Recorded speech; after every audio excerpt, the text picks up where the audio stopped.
In 1921, a man walked into the basilica in Mexico City and placed a bouquet of roses on the altar.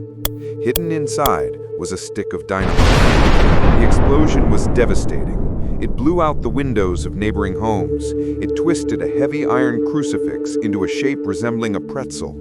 It destroyed the marble altar completely. But the target of the bomb, a fragile piece of cactus fiber cloth hanging just feet away, didn't have a scratch. The glass protecting it didn't even crack. This cloth is nearly 500 years old. By all laws of science, it should have disintegrated centuries ago. It has survived acid spills, bombings, and the humid, salty air of Mexico City without climate control for hundreds of years. Millions see it as a miracle. Skeptics see it as a masterclass in colonial propaganda. But what if I told you that this image isn't just a painting, it's a document? A coded message written in a language that only one specific group of people could read. Today, we aren't just looking at a religious icon, we are decoding the image that changed the history of the Americas. To understand the image, you have to understand the year, 1531, 10 years after the Aztec Empire fell to the Spanish. For the indigenous people of Mexico, this wasn't just a political defeat, it was the literal apocalypse. Their temples were destroyed, their gods were dead, and they were dying by the millions from smallpox. They were a people whose world had ended. Enter Juan Diego, a humble indigenous convert walking past Tepeyac Hill. He claims a lady appeared to him, speaking not in Spanish, but in Nahuatl, the Aztec language. You probably know the Sunday school version. The bishop asks for proof. Juan Diego gathers Castilian roses in winter. He opens his cloak, his tilma, to show the flowers, and bam, the image is imprinted on the fabric. But here is where history gets weird. The Spanish bishop? He didn't actually record the miracle in his writings. The story largely spread through oral tradition and indigenous texts. Why? Because this image wasn't for the Spanish. The Spanish saw a Virgin Mary, but the Aztecs, they saw something completely different. They saw a codex. The Aztecs were a visual people. They read pictures. So let's read this image the way an Aztec warrior would have in 1531. Symbol 1. The sun. The Aztecs worshipped Huitzilopochtli, the sun god. But look closely. The lady is standing in front of the sun. She isn't extinguishing it, she is eclipsing it. To an Aztec, this says, I am greater than your sun god. Symbol 2, the moon. She is standing on top of a dark crescent moon.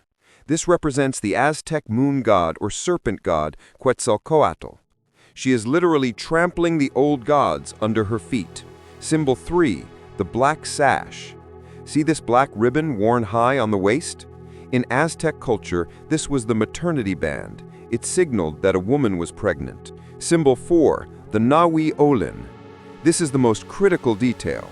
On her dress, right over her womb, is a 4-petaled flower.